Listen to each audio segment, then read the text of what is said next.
Welcome to today's economic news video. Today, we will discuss the latest updates and developments in the economic market. Goldman Sachs raises its short-term target for the S&P 500 due to brighter economic outlook. Goldman Sachs is one of the largest and respected investment banks in the world, so when they make a prediction, people tend to pay attention. Recently, Goldman Sachs has increased its short-term target for the S&P 500 index due to a more positive economic outlook. What does this mean for investors? Well, if Goldman Sachs believes that the economy is improving, this could be a positive sign for investors and an indication of good market performance in the future. However, it is also important to keep in mind that no prediction is foolproof and there are always risks involved in investing.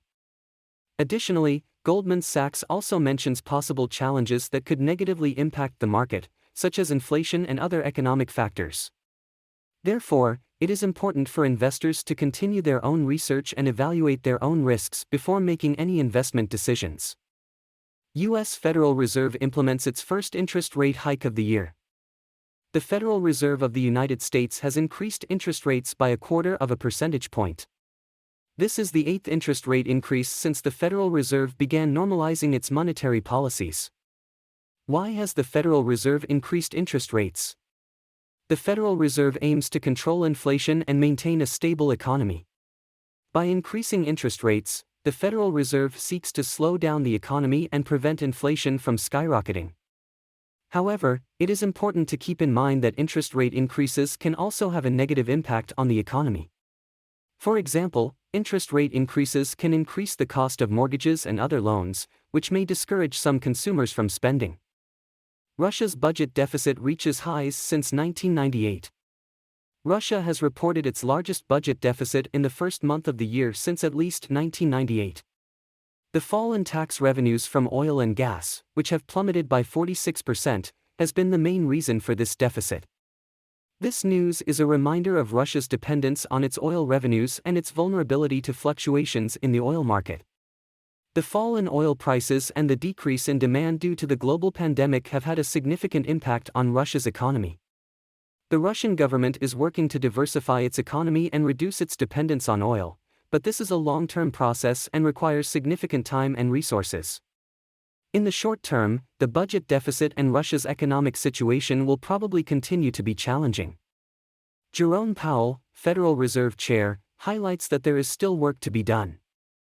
In a recent interview, Powell has indicated that the Federal Reserve still has work to do in terms of slowing down the economy and controlling inflation. Despite the Federal Reserve implementing several interest rate hikes in recent years, Powell has acknowledged that it's premature to declare victory against inflation. The U.S. economy remains strong and there are many factors that can influence inflation in the future, so the Federal Reserve will continue to closely monitor the situation.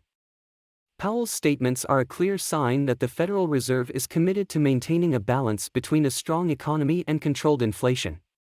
The U.S. economy is on a good track, but the Federal Reserve will continue to work to ensure the economy continues to grow sustainably.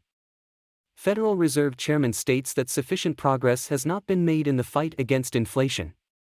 A prominent member of the Federal Reserve, Neel Kashkari, has noted that the Federal Reserve has not yet made enough progress in combating inflation. Despite the Federal Reserve raising interest rates on several occasions in recent years, inflation remains a significant concern. According to Kashkari, the Federal Reserve still has a ways to go in achieving proper inflation control. Kashkari's opinions are significant because they offer an inside view on how the Federal Reserve is addressing the inflation problem. It is clear that the Federal Reserve is committed to maintaining a balance between a strong economy and controlled inflation, but it is also important to recognize that there is still much work to be done. What do you think about these news? We would be happy to read you in the comments section below. We hope you enjoyed this video and don't forget to subscribe to our channel. Thanks for watching and see you in a next video.